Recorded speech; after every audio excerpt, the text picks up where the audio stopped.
And good morning. Had to record twice yesterday, but those of you that listened to that video know why. I'm still doing it the same way I've always done it. That was the first time that particular glitch ever occurred, and I don't expect it to occur again. I hope. Although the gibberish thing that happened in 2011 twice did occur 2 times. Anyway, that's not what I'm going to be talking about today. The title came from a conversation I had with a friend yesterday, and the title is, What a Choice, Martyrdom or Conformity?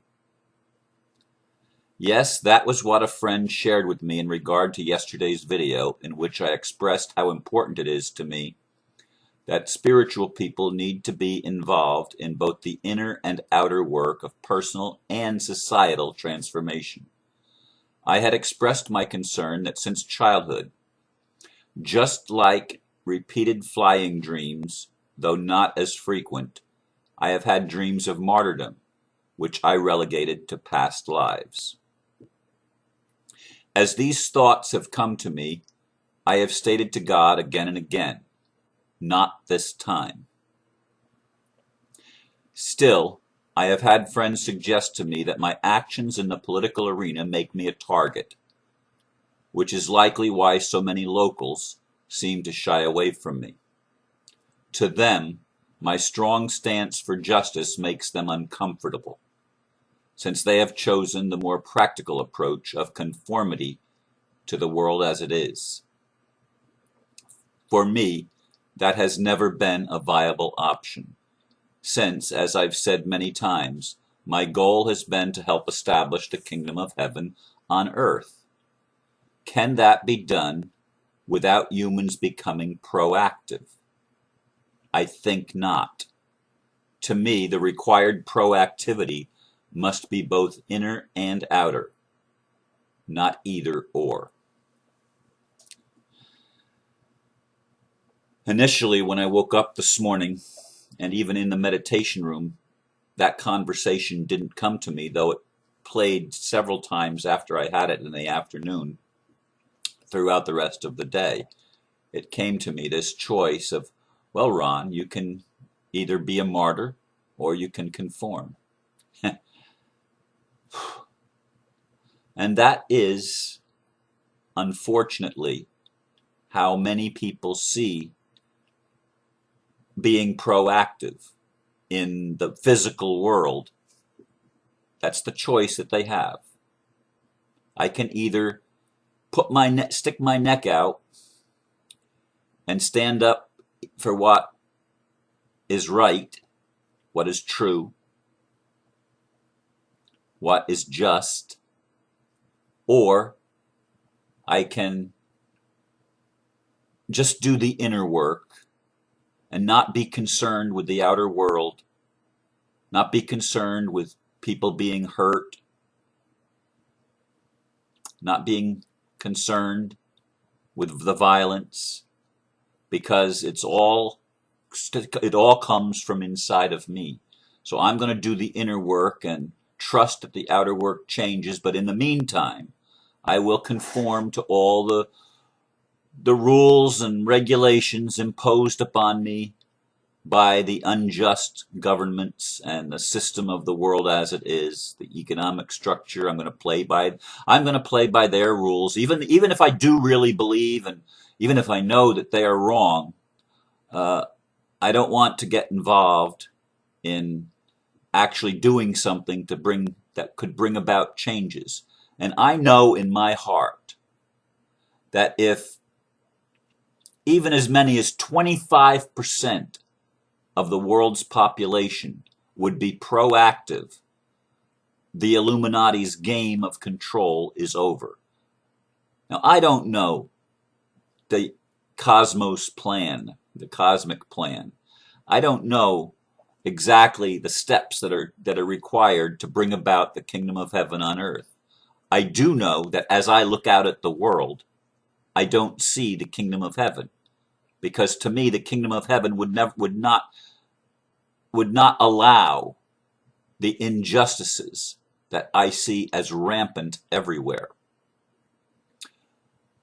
I got an email this morning from a friend who is in Virginia. I mentioned her, not by name, of course, and I won't give her name.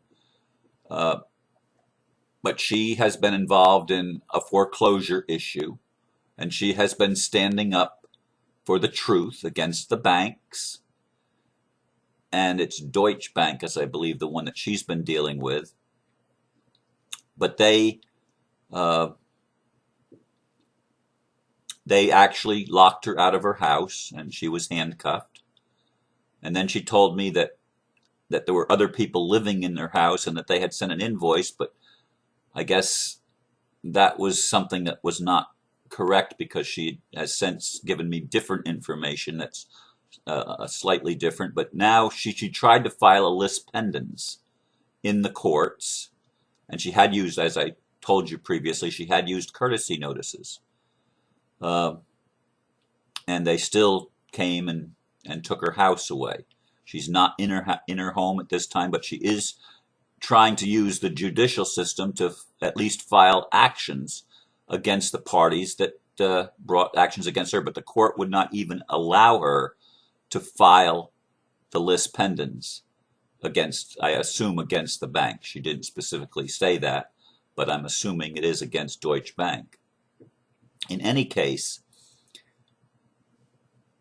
this type of injustice happens thousands of times every day in the United States, and I'm quite certain it's not only the United States. It's happening around the world because it's the global plan to take control of as much of the people's property as possible. And again, under the system, whether you want to believe it or not, they look at you and me, humans, as nothing more than property. They own us. Now, there's a whole lot of people say, but I'm free. I'm free. And they don't understand the legal ramifications of how the world works. These are things that, at least for the past, since 9/11, I have been learning more and more and more about how the world really works. And at first I was dumbfounded when I first learned that the banks don't loan money. I thought, what? Of course they loan money. Until I actually took time to investigate. I took time to study and learn how the system really works. And not only don't the banks loan money, when you deposit your money in a bank, you've just given them a gift. You've just loaned them your money, and it's no longer considered yours in the system. That's why in Cyprus and in Ireland, and perhaps other countries coming soon, they will just simply confiscate all or part of people's deposits with the bank. So you go to write a check against what you think is in your account, and the check bounces because the bank needed that money because they've made some pretty poor investments and they need to recoup their losses, and they have to gain whatever assets they can, so they just take your money because to them it's not your money, it's their money to use as they see fit. And that's the way the banking system and the banking law is set up. Totally unjust, totally unlawful, but they get away with it because people continue to play the game of conforming to what they believe the rules are, because the choice is martyrdom or conformity. Either I'm going to conform to the way it is and have a somewhat peaceful life, or I'm going to stick my neck out and risk taking a loss, perhaps even the loss of my life, or the loss of my freedom, or the loss of my home or other property that I want to use in my world, in my life. I don't want to take any chances, so I'd rather conform than stand up for the truth and stand up for what is right. Or I'd rather simply call the people that try to tell me the truth. Like to just call them conspiracy theorists and label them with some less than complimentary name, even if only in my own mind I'm labeling them that way. Then to actually become involved in what they're saying, or to actually learn more about what they're saying and to see if what they're saying is true. This is the unfortunate stance of the majority, even the majority of people that are spiritual. Well, I'm doing the inner work. I'm praying, I'm meditating, I'm doing the inner work. Why should I make my life less than comfortable by trying to change something in the world? No, the world's going to change all by itself out there because I'm doing the inner work, and that's the belief system. And see, I've always been, for a long time, not always, I've been the paradox man. I embrace both sides. I embrace the inner and the outer work. I don't believe it's a matter of just doing one or the other. There are a lot of people that are activists, and they probably don't do a lot of the inner work.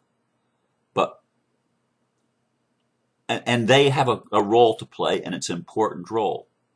But the majority of people that choose the either or thing, at least in my perception of the world, the majority of people that are proactive in either inner or outer work choose the inner because they want to live in peace. That's their goal. See, my goal is not just to live in peace. I'd like to live in peace also. I'd like peace on earth very much.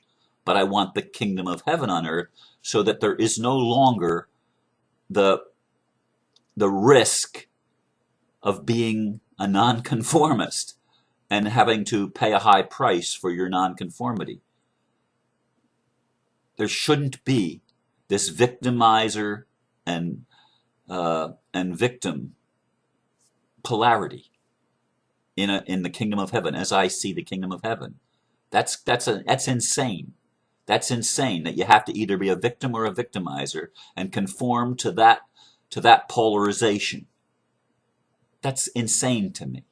Why do we have to have a world where anybody can abuse anybody else against their will? Why? These are questions that I ask myself, questions that concern my soul and my peace. I can get up every morning and I can go into the meditation room and I can find that place within myself. And sometimes at other times of the day too, but mostly in the morning, I can when I first wake up and get out of bed and do my meditation, I can find that place of peace within me. I can ask Spirit and get the message from Spirit, Ron, it's all going to be okay. It's all going to be okay. Everything is good. It's all fine, Ron. Don't concern yourself. And it feels good. I get the message. It feels good for a while. And then I do my video. And then the day goes on and I have conversations. I read emails. I watch videos that some people send me. I can't watch everything. And my peace gets disturbed because I see injustice. And I respond to the injustice with feelings of anger and feelings of frustration and feelings of, why don't people want to change this?